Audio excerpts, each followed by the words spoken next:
Echo Lima 87. This is 100 watts and a wire. Yeah. This was a direct Break out the challenge. We brought in a big name guest, and next thing you know, it all goes. It was completely under control. I think Marv came in and started unplugging stuff, and there we are. Well, so maybe we have a new link and people will find it. But if not, this will be recorded and will not go down in the history books. It will not be sent off to Washington, D.C. to be in the broadcasting annals, if you will. Speaking of annals, sorry, Marv, you didn't ask for this, but we got some great letters. Well, you actually did. So I'm familiar with it. You actually did ask for this. Many letters came in about the Browns, and Mark was saying how he shed a tear thinking about the memories of the good old days down at the place. And I think a cherry got popped at the Browns. Several, probably. In case Mark's cherry. I think I should take Marv off the screen. He's like, I think I'm in the wrong place. Call a concierge. This is not it. This is a It's a Maryland thing there, Mark. Seriously? This poor guy. I don't know. He's gonna have to just. I know he's grown and everything, but Scotty, tell me, did you go over to the Browns to check out if they had anything around? I honestly I have not had a chance to do so. So sadly, I mean, it's going to be really disappointing if it's still standing, if it's been taken down yet. We've had some snow here for the past week, so any demolition's probably been put on hold. So I need to swing by. It's not far from here. I just haven't had a need to drive to that part of town yet. Well, I mean, if you could just check, because I made a space just over my shoulder and right over the Emmy for the glory hole, and I think it would be a nice addition to the wall. It's sort of like a trophy. However, anyway, what's going on with you, Steve? We had some technical difficulties. We bring a big gun in, the president of the Winter Field Day, and the next thing you know, I think everything went sideways. No, we're good here. Everything finally got some sunshine, and it's been very nice. I think what I'll do is, like, you guys are sounding a little bit like Barry White right now. We'll have to check into the what the folks are hearing on the YouTube side of things. In fact, I'll push another button and make sure that I screw that up. But you guys have a see. Wow! Hear that? It's way too slow. You guys are like way too slow. I think I have something wrong with my mixer, so everything is kind of sounding really that's the sample slow. rate. Let me monitor a little YouTube audio real quick. Can I? Yeah, because you sound like I don't know if it's like your sexy time voice or what, but you both have it, so I know it's something in the cable. So yeah, it's probably my sample rate. Sounds okay on the. I just played back a little bit of the YouTube. I leave it paused, so I just played a little bit. Audio sounds okay, so that's going out. There's so much to talk about, but I think we need to bring our friend up here because good as usual.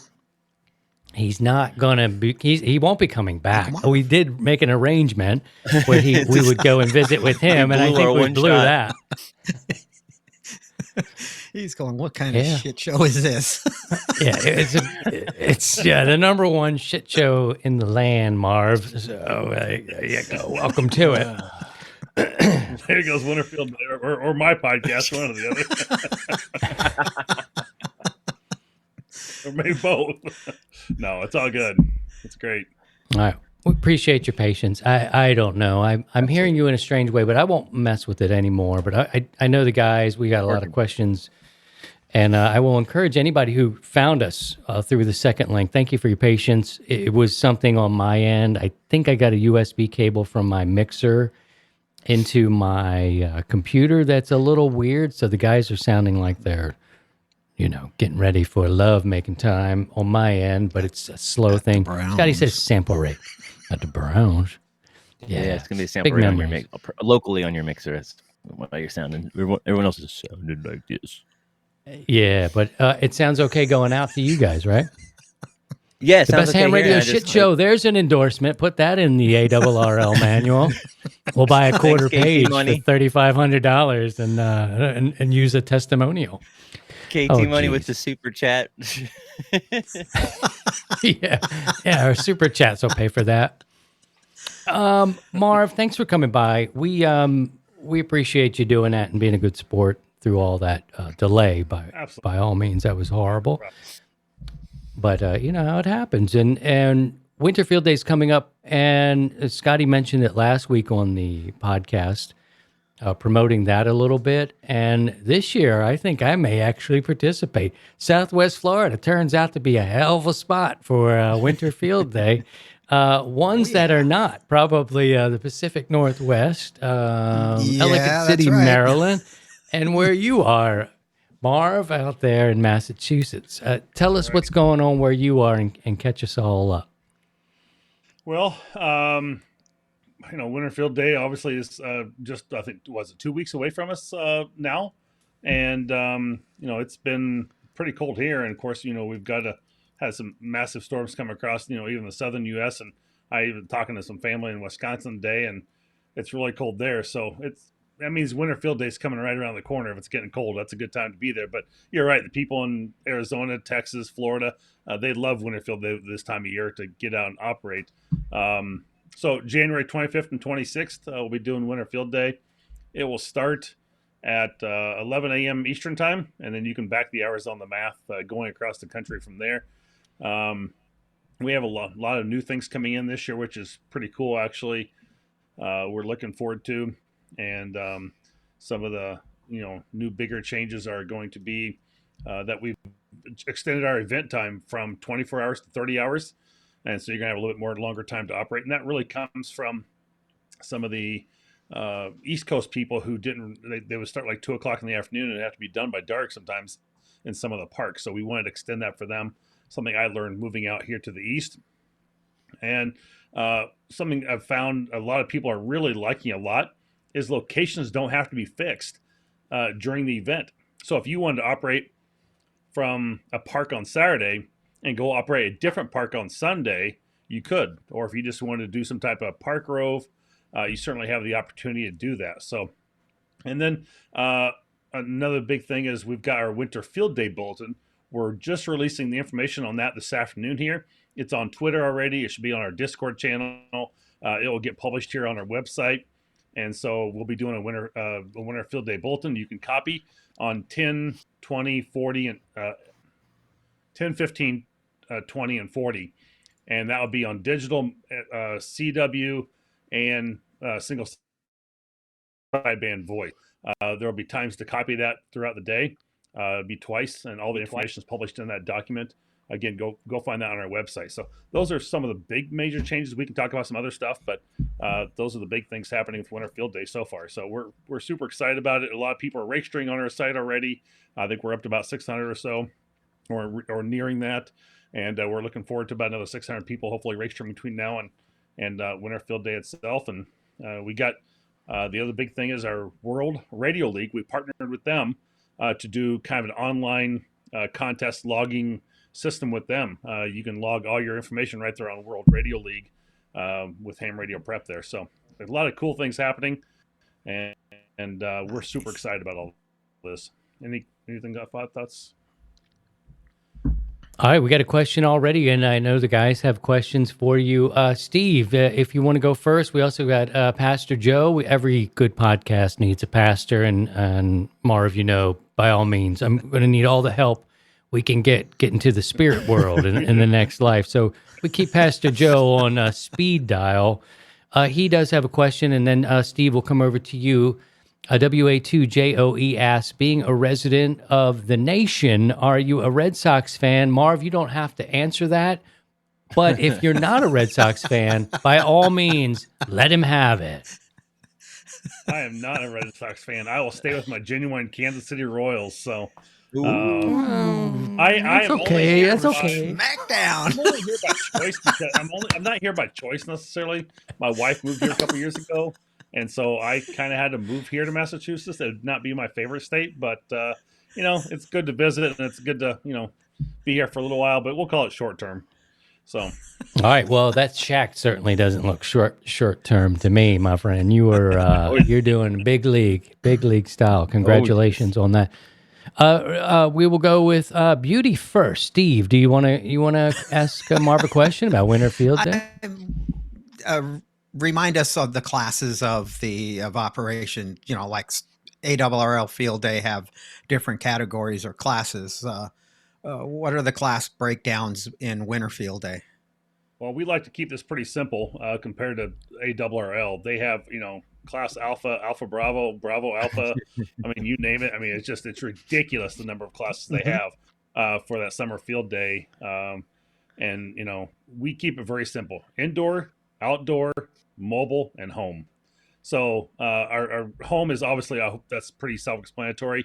You're operating inside your own home shack. You're good to go. Outdoors, you can be outdoors at home, outdoors in a park, outdoors anywhere you want to go. And then you can be in a shelter, like a park or something like that.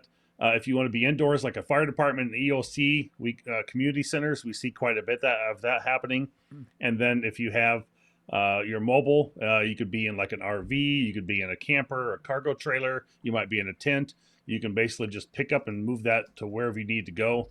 And so that's hopefully mobile's pretty self-explanatory as well. We do have some people that do actually just get in a vehicle and travel mobile. As long as you're in the same rack section, it's not too much of a difficulty, but yeah. Perfect. We keep that Scotty. pretty simple. The distinguished gentleman from the Pacific Northwest, did you have a follow-up, Steve? Sorry. No, I'm good. Scotty, over to you. Oh, well, all right. Thank you. Yeah, I hear you about the designators with the. I remember this was a couple summer field days ago. I probably operated probably the first hour and a half, 2 hours of summer field day, and people were getting my section. I kept saying, "Oh, Oscar, and they're like, "What, man? But that's not a. It should be Alpha, or it should be Bravo." And I was spitting out Winter Field Day. Class for about 2 hours on summer field day one time. You infiltrated the ARRL with Winter Field Day.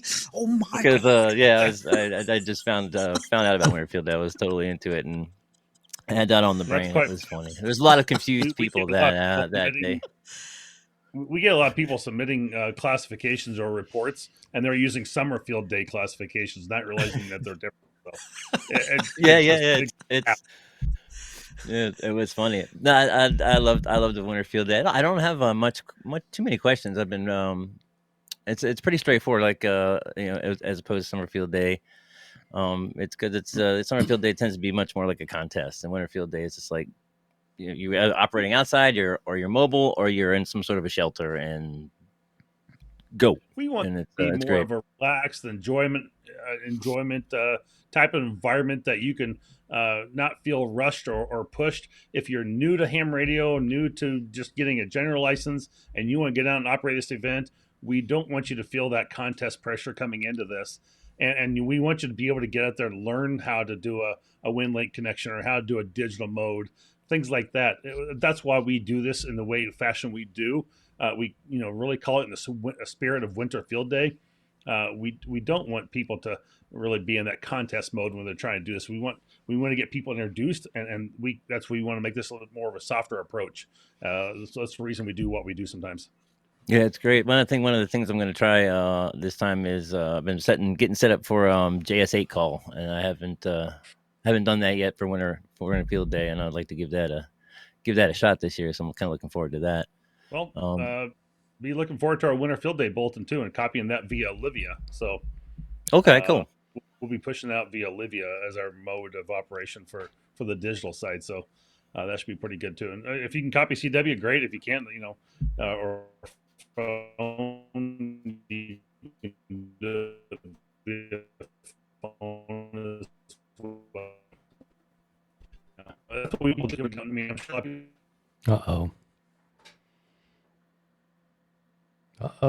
Field somewhere, and it's not the same as having a 100-foot tower at home and maybe pushing the 1500 watts. They're now doing it with maybe 100 watts, and so how easy is it for them to do it that way? So we want to really try and and take a look at is improving people's ways of communication and doing it from another place other than what you normally do it. And people who work at POTA, should be very easy for them. But we've all been in the position too where you go out to a POTA event, maybe not an event, but you're going to go activate somewhere, and you go, damn, man, I forgot my cable, I forgot my power mic, I forgot my antenna, whatever. So it's trying to go through and make that checklist and think about what you need to be able to go out and do that. So just being prepared. To join the 100 Watts in a Wire community, visit 100wattsinawire.com.